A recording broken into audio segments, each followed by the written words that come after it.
निर्जला एकादशी व्रत कथा। निर्जला एकादशी व्रत का पौराणिक महत्व और व्याख्यान भी कम रोचक नहीं है।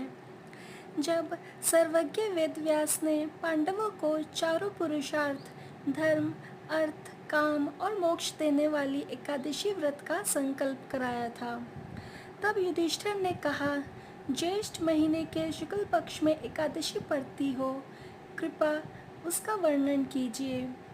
भगवान श्री कृष्ण ने कहा, हे राजन, इसका वर्णन परम धर्मात्मा सत्यवती नंदन व्यास जी करेंगे, क्योंकि ये संपूर्ण शास्त्रों के तत्व यज्ञ और वेदांगों के पारंगत विद्वान हैं।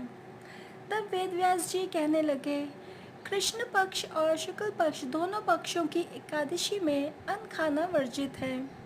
द्वादशी के दिन स्नान करके पवित्र हो और फूलों से भगवान केशव की पूजा करें।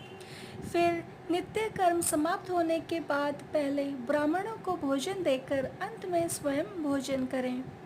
ये सुनकर भीमसेन बोले, परम बुद्धिमान पितामह, मेरी उत्तम बात सुनिए। राजा युधिष्ठिर, माता कुंती, द्रौपदी, अर्जुन, नकुल और सहदेव ये एकादशी को कभी भोजन नहीं करते तथा मुझसे भी हमेशा यही कहते हैं कि भीमसेन, एकादशी को तुम भी मत खाया करो। परंतु मैं उन लोगों से यही कहता हूँ कि मुझसे भूख सही नहीं जाती।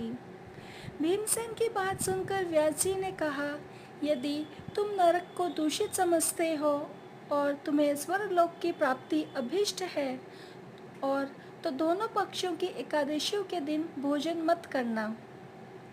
भीमसेन बोले, महाबुद्धिमान पितामह, मैं आपके सामने सच कहता हूँ, मुझसे एक बार का भोजन करके भी व्रत नहीं किया जा सकता, तो फिर उपवास करके मैं कैसे रह सकता हूँ।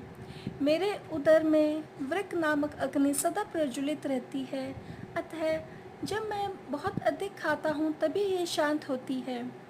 इसलिए महामुनि, मैं पूरे वर्ष भर में केवल एक ही उपवास कर सकता हूँ, जिससे स्वर्ग की प्राप्ति सुलभ हो तथा जिसके करने से मैं कल्याण का भागी हो सकूँ।